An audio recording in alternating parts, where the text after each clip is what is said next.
Grimm's Fairy Tales, retold in one-syllable words, by Jacob and Wilhelm Grimm.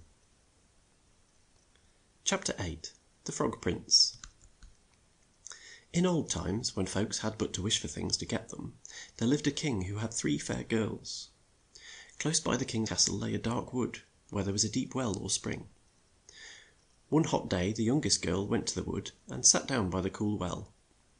When she was tired of sitting still, she took out a ball of gold, which was one of her toys, and began to toss it up in the air and catch it. But one time that she tossed it up, she missed it, and it rolled into the well. She felt so bad that she wept, but in the midst of her weeping she heard a voice say, "Why do you weep, princess? Your tears would melt a heart of stone." She saw that it was a frog that spoke, and she said, "Oh, is that you, Mr. Frog?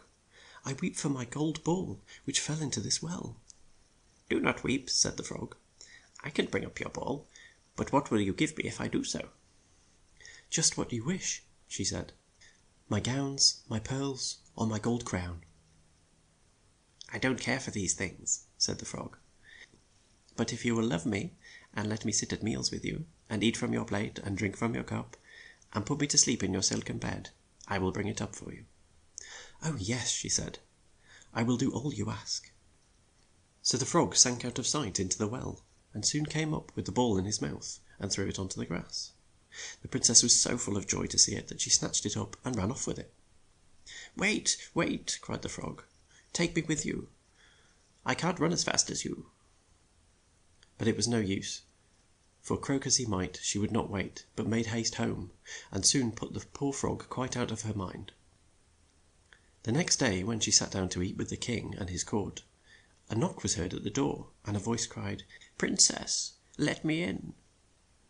At this she ran to the door to see who was there, and when she opened it, she saw the frog. She turned pale, and shut the door, and went back to her seat. The king saw that she was in a fright, and said, "My child, what ails you? Who is at the door?" "It is a frog," she said. "What does a frog want of you?" The princess had to tell the king what the frog had done for her. "You must keep your word," said the king. "Go to the door and let the frog in."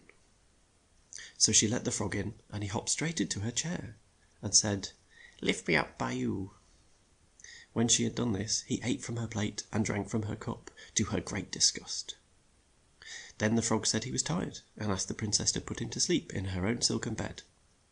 Then she cried, for she did not wish to put the cold, wet frog in her neat bed, but the king told her she must. She took him upstairs and set him on the floor, but when he still said she must put him in her bed, she was in such a rage that she seized the frog and flung him at the wall. "Now be still, you horrid frog," she said. But as he fell to the floor, he was no more a frog, but a handsome young prince. He told the princess that he had been changed into a frog by a witch, and no one could set him free but herself. At the wish of the king, the prince stayed at the castle. Of course, he and the princess fell in love with each other at once, and before long they were married. End of chapter 8. The Frog Prince.